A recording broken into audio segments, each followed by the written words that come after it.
Oke, Assalamualaikum warahmatullahi wabarakatuh. Baik, hari ini kita akan melanjutkan praktikum MATLAB kita. Materinya tentang membuat program di dalam MATLAB ya, dengan menu New Script atau M-File. Jadi hari ini kita akan membuat program solusi persamaan linear menggunakan Gauss-Jordan, kemudian menggunakan Cramer, dan menentukan kofaktor pada matriks A ya, jika baris I dan kolom J ditutup. Jadi ada 3 materi. Nah, untuk mengeksekusinya, ini di dalam MATLAB ada yang namanya menu New Script. Jadi untuk membuat sebuah program menggunakan algoritma ya, menggunakan bahasa pemrograman MATLAB, ini bukan di sini, bukan di command window, tapi di New Script. Tapi nanti hasilnya bisa dieksekusi di command window. Jadi kita klik dulu New Script. Nah, tampilannya seperti ini. Tampilan New Script. Nah, nanti di bawah di atasnya editor ya. Ini untuk New Script, untuk membuat program menggunakan bahasa pemrograman MATLAB. Nanti hasilnya setelah ini di save bisa dieksekusi di command window.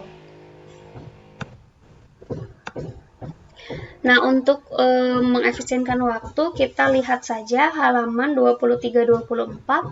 Ini bahasa pemrograman MATLAB untuk rumus Gauss-Jordan. Ini saya sudah ketikkan seperti ini. Misalkan bisa dilihat di halaman 23 dan 24 ada 28 langkah ya untuk menentukan solusi persamaan linear menggunakan Gauss-Jordan dalam MATLAB ini. Jadi mulai dari function x Gauss underscore Jordan AB. Nah, ini harus diingat yang ini karena nanti dieksekusi di command window-nya seperti ini. Nah, maka silahkan diketik dulu yang ada di halaman 23 dan 24 sebanyak 28 langkah. Seperti ini. Nah, ketika sudah selesai diketik, nanti ketikannya sama seperti ini ya. Kemudian si data ini kita save. Save-nya sama seperti di Word, save as.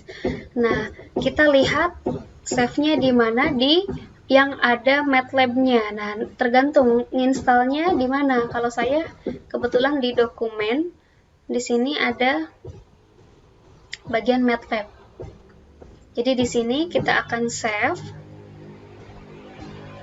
Namanya sama dengan yang tadi diketikkan, yaitu Gauss underscore Jordan. Save as type atau tipenya yaitu MATLAB code file.m ya. Jadi di sini M file. Kita save.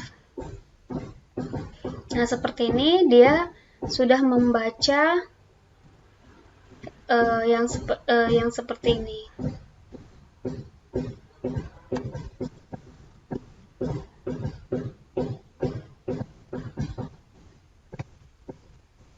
Nah, untuk mengeksekusinya atau mengecek apakah program kita ini berjalan sesuai dengan yang diharapkan atau tidak, ini kita lihat bawahnya. Kita perkecil dulu. Nah, di command window ya. Misalkan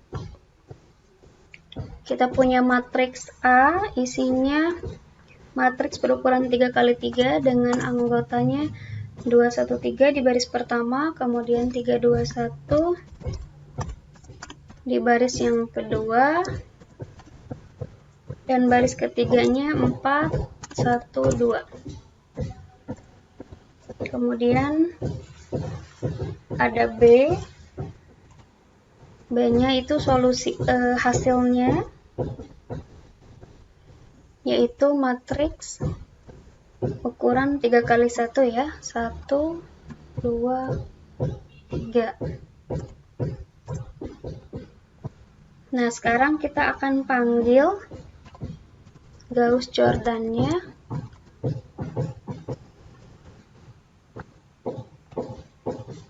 Underscore.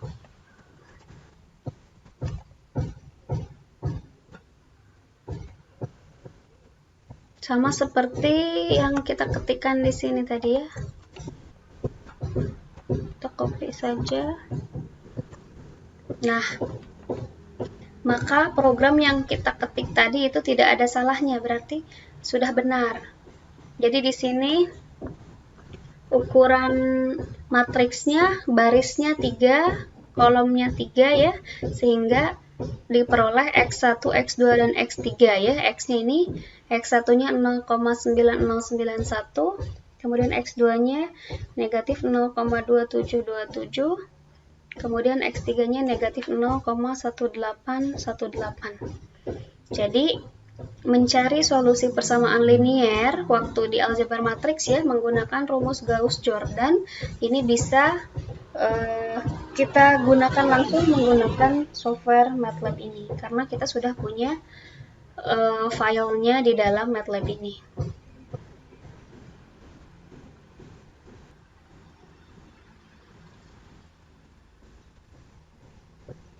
Oke, berikutnya kita akan masih mencari solusi persamaan linear dari aturan Cramer sekarang.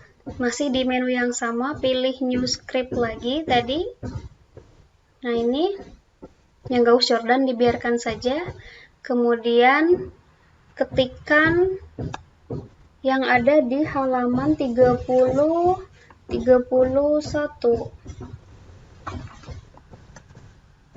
Seperti ini, ada 18 langkah.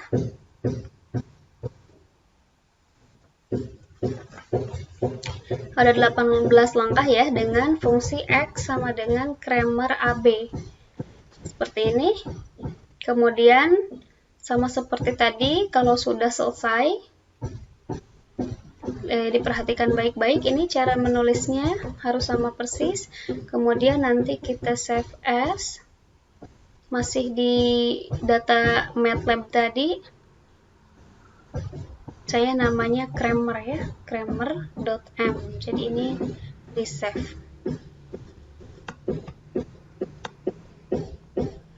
Nah, untuk mengeksekusinya sama di command window, sama seperti tadi. Misalkan ini ada soal di halaman 31 ya. Tentukan solusi SPL dari persamaan 2x1 tambah x2 sama dengan 7, kemudian x1 tambah 2x2 sama dengan 3. Berarti kita punya matriks A itu isinya yang koefisien x1, x2 ya. 21 dan 12. Kemudian B-nya atau solusinya hasilnya itu 7 dan 3.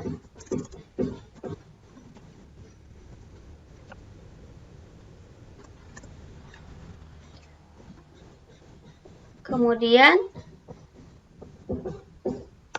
kita ketik yang ada di function tadi, kita panggil. Nah, hasilnya muncul bahwa X1-nya adalah 3,6667 dan X2-nya negatif 0,3333. Itu adalah solusi persamaan linier dari aturan Cramer dan Gauss-Jordan tadi.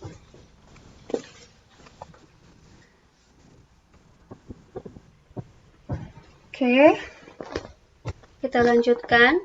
Pemrograman yang ketiga yaitu kita akan membuat rumus menentukan kofaktor pada matriks A, yaitu yang ditutup yang matriks-matriks minor ya, jika baris I dan kolom J ditutup.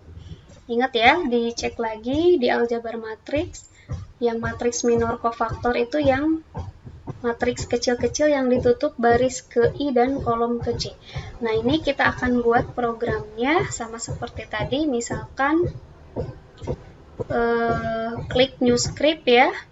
Kemudian ketikkan halaman 28 ya. 28 dan sampai 28 saja ya. Ada 21 langkah di situ. Ketikkan saja, ini adalah rumus menentukan kofaktor atau menentukan anggota-anggota C1, C2, dan seterusnya dengan cara menutup baris I dan kolom J dari matriks A. Nah, ini bisa dilihat. Kita perbesar dulu.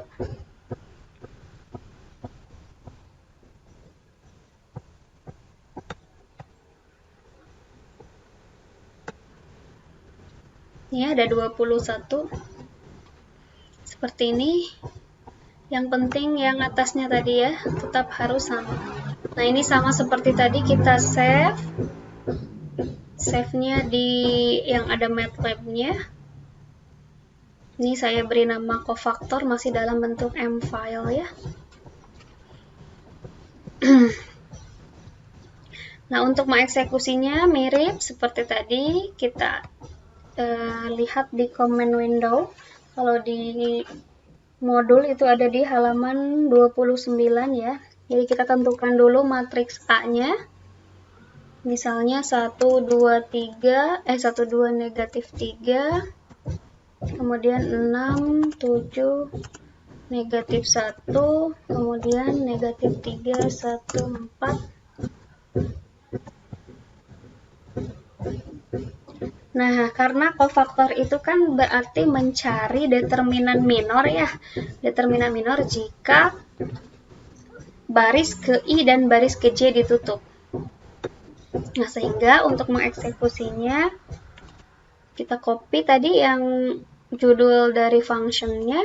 Nah, ini kita ubah I-nya, karena ini ukurannya 3 kali 3, ini berarti barisnya ada 3, kolomnya ada 3. Misalkan kita ingin mencari cofactor dari A, di mana baris yang ditutup itu adalah baris pertama dan kolom pertama. Bisa kita lihat ketika ini ditutup, maka determinannya adalah 7 kali 4 dikurangi 1 kali negatif 1. Berarti 28 ditambah 1 ya, hasilnya harus 29. Nah, kita lihat hasilnya betul, ternyata 29. Nah, kita juga bisa cek angka yang lain, misalnya cofactor dari baris ketiga, kolom ketiga misalnya, baris ketiga, kolom ketiga. Nah, bisa dihitung baris ketiga ini ya, ditutup, kolom ketiga ditutup, berarti hasilnya 1 kali 7 dikurangi 6 kali 2. 1 kali 7, 7 dikurangi 12, berarti hasilnya negatif 5. Apakah benar? Nah, ternyata hasilnya negatif 5. Misal masih penasaran, kita lihat angka yang lain. Misalkan baris kedua dan kolom ketiga. Nah, kita lihat baris kedua ini yang ditutup, kolom ketiga. Berarti ini negatif 3 kali 2, negatif 6 dikurangi 1. Hasilnya harus negatif 7. Nah, kita enter, ternyata betul hasilnya negatif 7. Artinya, program atau bahasa pemrograman yang kita buat di dalam MATLAB ini sudah sesuai, sudah bisa dieksekusi, dan hasilnya benar. Nah, itu adalah cara mudah membuat bahasa pemrograman di dalam MATLAB yang bisa digunakan kapan saja ketika mempermudah kita ya untuk menentukan solusi persamaan linear ataupun mencari matriks inverse yang menggunakan rumus cofactor.